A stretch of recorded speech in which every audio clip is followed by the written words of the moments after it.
With water, everything is possible. That's what the headmaster of Ati Young Primary School in rural northern Uganda told me a couple of weeks ago when I traveled there to see the work that the Water Impact Ministry of Texas Baptist Men, now known as Texans on Mission, is doing. The school's been there about 40 years. For most of its existence, the only available water source was pretty far removed from the school campus, several kilometers away. Students would spend literally a couple of hours out of every school day making that round trip from the school to the water source, fetching water, time that they otherwise would have been spending in class learning. But that daily journey wasn't only time-consuming, it was also dangerous.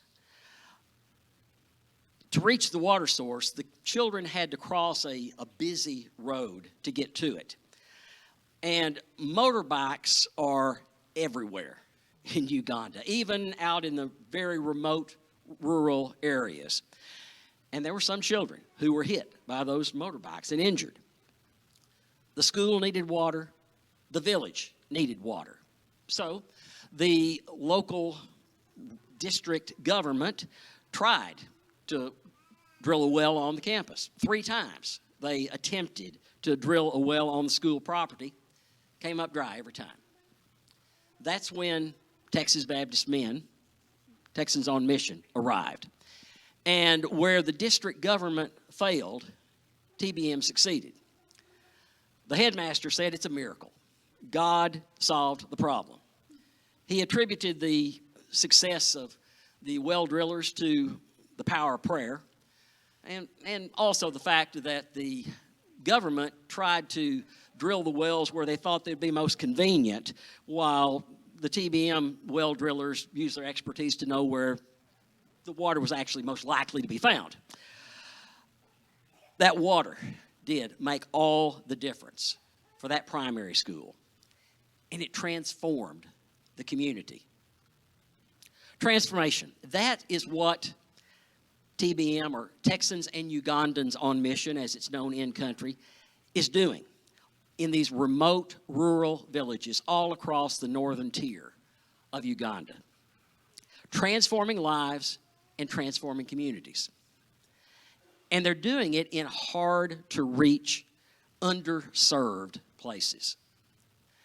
Sam Ojok, the in-country director for Texans and Ugandans on Mission, told me, we focus on the rural areas. Where the government stops, we start. We penetrate deep into places without easy access. And having accompanied him beyond where the dirt road ends into some pretty remote areas of the bush, he's not exaggerating. TBM's been involved in water ministry for quite a few years. It began by simply distributing water filters. Then later, TBM accepted the challenge of drilling wells in some hard-to-get-to places. So for several years, TBM went where they were invited, bringing clean water to underdeveloped areas, teaching hygiene and sanitation, and sharing the gospel. They were doing good work, but they wanted to do more. They wanted to make sure that they were making a lasting difference in those communities. So they started looking at what other Christian organizations that are involved in well drilling were doing. They wanted a model for water ministry that would make the most significant impact without fostering dependency. That's when they made contact with For Africa, which is actually based over in Fort Worth. For Africa was taking a strategic approach, investing in remote rural communities in Uganda for 3 to 5 years, working their way across the north part of the country, one district at a time. And what's significant is they already had a proven track record. They started in what's called the Yumbe district of northwest Uganda. And in that area where they piloted their approach, at the 5-year mark, 98% of the wells were still working. The standard across the world is more like 60%. 98% were working. And that's because the villagers were personally invested in those wells, and they learned how to clean and maintain and repair them. But what's more significant, that region saw a 10% drop in infant mortality and an 80% drop in the number of deaths for children from birth to age 5. They're saving lives, the lives of very young children. So the ministry model worked. The business model, not so much. For Africa was pretty heavily dependent on just a couple of major donors. And when those donors decided to move on to other charitable enterprises, For Africa needed to adapt. It planned to move away from well drilling and water ministry and focus more exclusively on the educational components of discipleship and community development.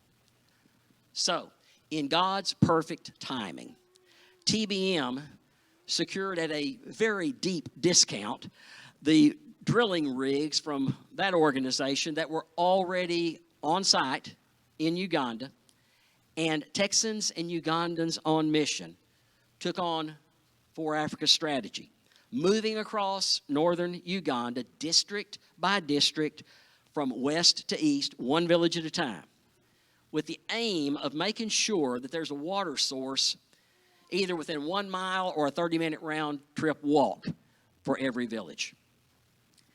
And in every village where Texans and Ugandans on mission work, it starts by establishing relationships and starting a Bible study.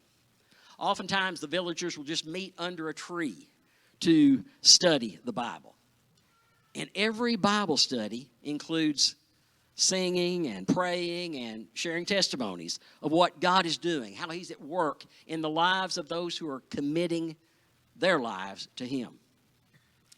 Currently, there are 340 of these Bible studies going on in the Amoro district, where Texas Baptist Men is involved currently.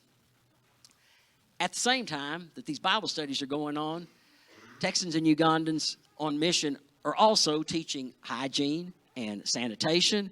They're teaching the people how to build latrines and hand washing stations.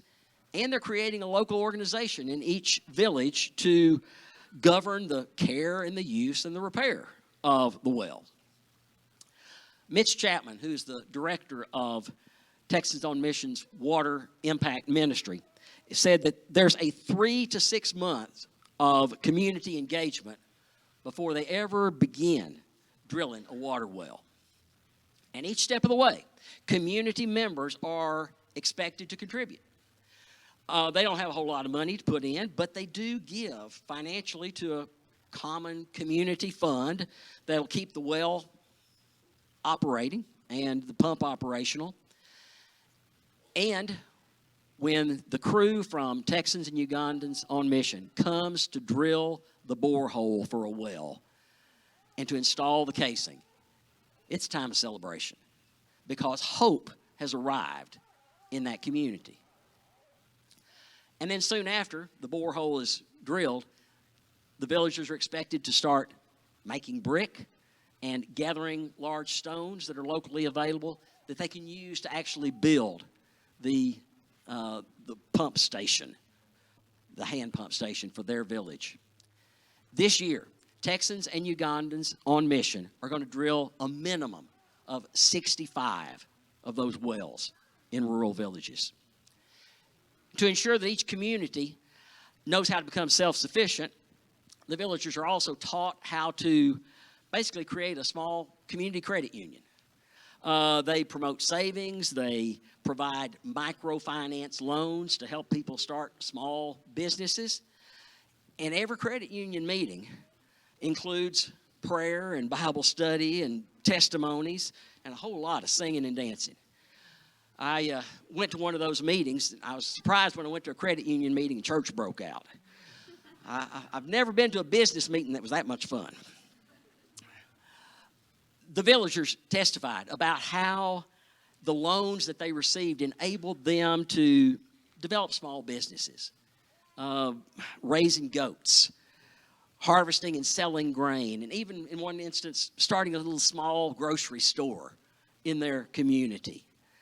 And in each case, the villagers' goal was to make enough money to send the children in their family to school.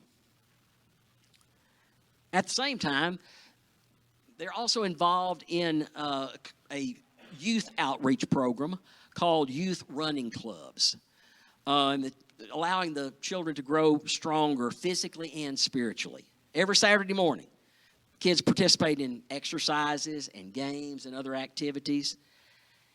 And those who are working with the youth running clubs say that they can readily observe the growth in those kids. Growth in self-esteem and confidence, growth in social development, and growth spiritually. Because every one of those youth running club gatherings includes Bible study and discipleship.